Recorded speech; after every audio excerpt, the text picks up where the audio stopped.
নমস্কার, তোমরা সবাই কেমন আছো? আশা করি অনেক ভালো আছো। আমিও অনেক ভালো আছি। চলে এলাম আজ একটি মিষ্টি স্বাদের রেসিপি নিয়ে।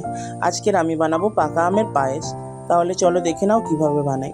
পাকা আমের পায়েস বানানোর জন্য লাগছে এখানে 1 লিটার দুধ, সাথে নিয়েছি 150 গ্রাম গোবিন্দভোগ চাল, কিছু হিমসাগর আম খোসা ছাড়িয়ে কেটে নিয়েছি, আর তার সাথে লাগছে কিছু কাজু কিশমিশ, আর পরিমাণ মতন চিনি, আর 2টো তেজপাতা নিয়ে নিয়েছি।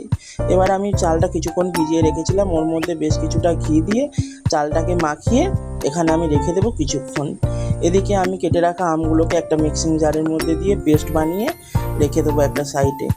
এবার আমি ওভেনটাকে অন করে কড়াই বসিয়ে ওর মধ্যে ঘি দিয়ে ঘিটাকে গরম করে নিয়ে কাজু আর কিশমিশটাকে কিছুক্ষণ সময় নিয়ে ভেজে নেব। কাজু কিশমিশটা ভাজা হয়ে গেলে ওই কড়াইতে দিয়ে দেবো দুধটাকে দিয়ে বেশ কিছুক্ষণ সময় নিয়ে জাল দেবো। বেশ কিছুক্ষণ ভালো করে ফুটিয়ে নিয়ে ওর মধ্যে আমি দিয়ে দেবো 4টে এলাচ, 2টো তেজপাতা দিয়ে ওরকমভাবে একইভাবে নাড়াতে থাকবো যাতে না দুধটা তলায় ধরে। দুধটা যখন ফুটে যাবে আমি ওর মধ্যে দিয়ে দেবো ঘি মাখিয়ে রাখা গোবিন্দভোগ চালটাকে, দিয়ে ভালোভাবে এইভাবে নাড়াতে থাকবো। বেশ কিছুক্ষণ নাড়াতে নাড়াতে 10-15 মিনিট পরে চালটা প্রায় ফুটে ফুটে ঠিক এই স্টেপে চলে আসবে, মোটা হয়ে চালটাও প্রায় সিদ্ধ হয়ে আসবে।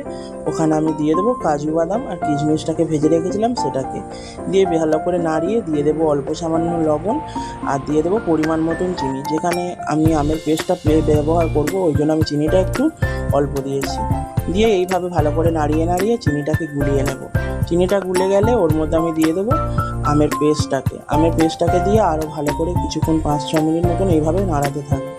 ভালো করে এইভাবে আমের পেস্টটা দিকে নাড়িয়ে নাড়িয়ে ফুটিয়ে নেব। ভালো করে ফুটিয়ে নিয়ে নামিয়ে নিলেই রেডি হয়ে যাবে আমের পায়েস। রেসিপিটি কেমন লাগলো? ভালো লাগলে কমেন্টে জানিও। আর আমার রান্নার ভিডিওগুলো যদি ভালো লাগে সুচন্দনের রান্নাঘর পেজটিকে ফলো করো, আর ইউটিউব চ্যানেলটিকে সাবস্ক্রাইব করে পাশে থেকো। টাটা।